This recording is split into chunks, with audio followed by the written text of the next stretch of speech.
Ragazzi, mi raccomando, sostenete le mie attività con un like al video e un'iscrizione al canale. Buona visione.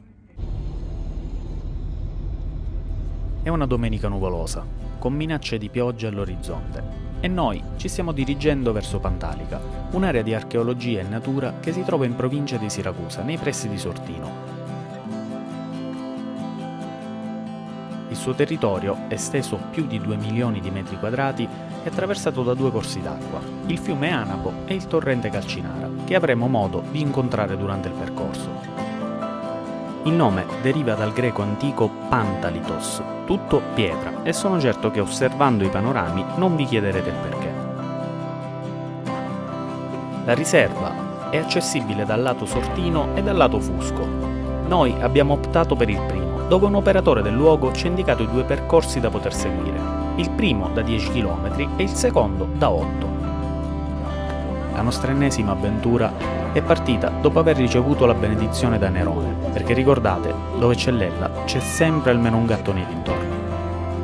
L'area di Pantalica è sconfinata, come abbiamo precedentemente accennato, ed è nota principalmente per la sua necropoli, con numerose tombe disseminate per tutta la riserva. Ma non è solo questo, è anche un angolo di natura selvaggia e sensoriale che ti avvolge, con panoramiche ampie su quelli che sembrano canyon.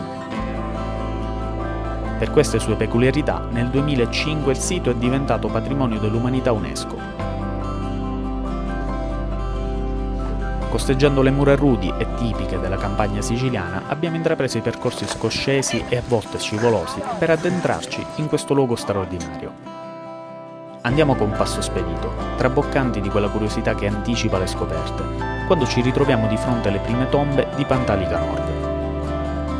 Informandomi qua e là ho scoperto che questa vasta necropoli di grotte artificiali testimonia la presenza di diverse popolazioni e sembra che le prime tracce umane risalgano addirittura ai primi insediamenti di Homo sapiens.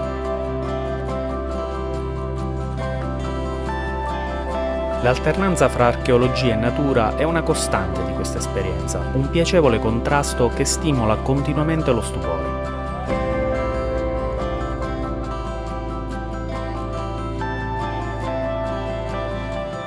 Il percorso ci ha portato a costeggiare questi dirupi, intravedendo nelle vicinanze i primi corsi d'acqua, celati alle pendici delle pareti in pietra, fino ad arrivare al torrente Calcinara, un angolo di paradiso che custodisce il tesoro della pace, un agglomerato d'acqua limpidissima in cui confluiscono diversi letti di piccoli corsi d'acqua. Vi lascio ai suoni della natura.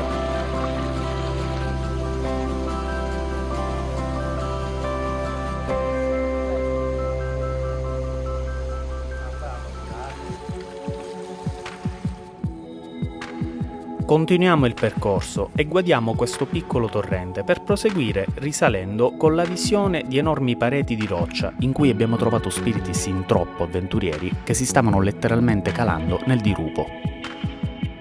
Noi, citando Trainspotting, abbiamo scelto la vita, percorrendo il sentiero di terra. Rivolgendo lo sguardo verso la parete di rocce di fronte si vede chiaramente un'apertura, è la grotta dei pipistrelli, così chiamata proprio perché abitata da almeno 6 specie di pipistrelli. Procedendo nel percorso si arriva prima alla chiesa del Crocifisso, si tratta dei resti di un oratorio, e in seguito al villaggio della Cavetta, ciò che rimane di uno dei 3 villaggi di epoca bizantina a Pantalica. Momento del panino. Superando questi resti, una camminata sull'asfalto da cui è possibile vedere chiaramente il paese di Sortino. Sono i panini che danno la forza di lavare.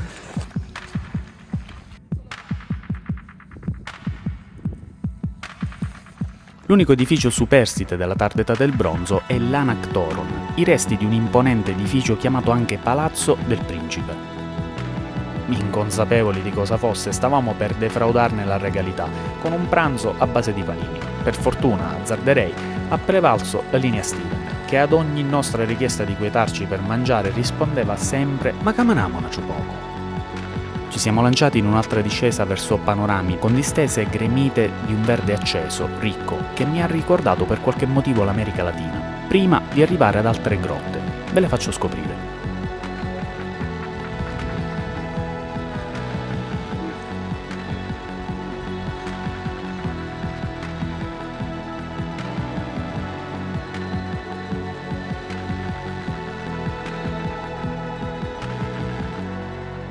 Grazie a Ivan mi sono sentito in una puntata di Voyager di Roberto Giacobbo e se anche voi l'avete seguito almeno una volta, coglierete la citazione.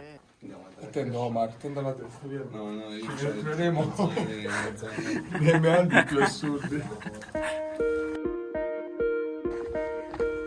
Il nostro cammino giunge nella valle dell'Anapo, con un'ultima discesa fra le rocce.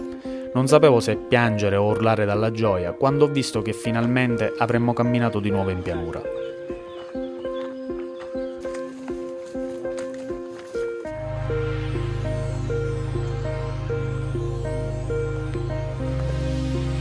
La passeggiata ci conduce ad una sorta di passerella in pietra, con ai lati le acque che scorrono.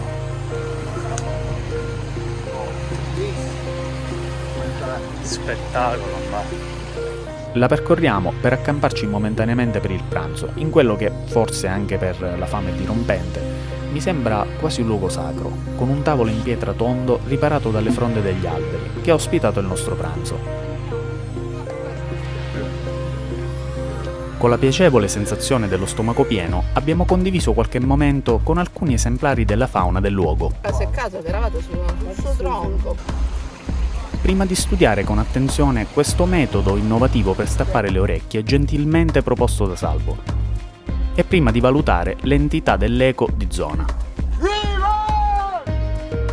Ci rimettiamo in viaggio, con un nuovo incontro ravvicinato di cui, sono certo, avremmo tutti fatto volentieri a meno.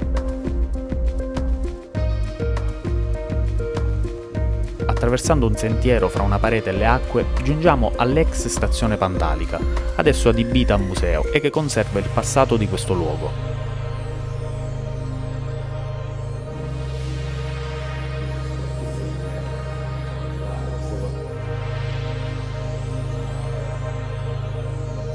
Sono presenti anche dei bagni, indicati con quella che non è volgarità, è schiettezza.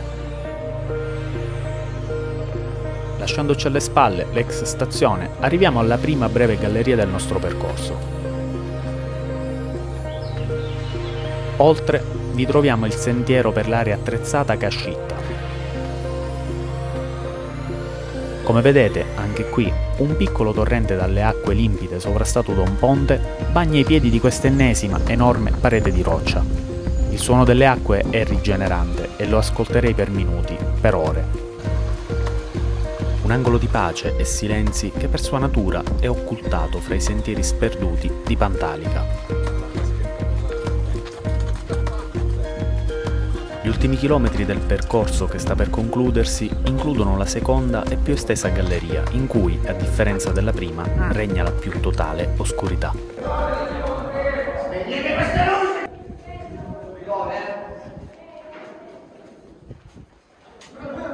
Con versi di bestie sconosciute celate dall'ombra.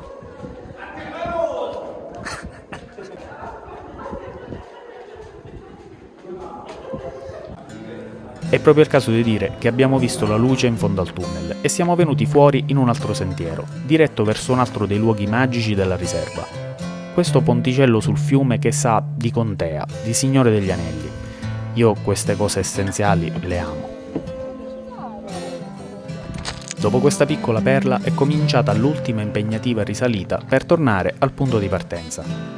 I fiatoni hanno cominciato a farsi sentire nelle ultime centinaia di metri di un ritorno, il nostro, simile a quello dei cacciatori di tesori dopo un importante ritrovamento. Visitare Pantalica infatti è stato come scoprire un forziere che, pur non contenendo alcuna moneta o oggetto di valore materiale, ci ha reso più ricchi. siamo tornati al punto di partenza. Faticoso, ma ne è valsa la pena. Ero Graziella La Rosa. Fatemi sapere nei commenti se conoscevate Pantalica e cosa vi ha colpito di più.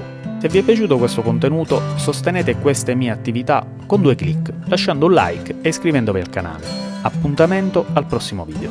Grazie per la visione.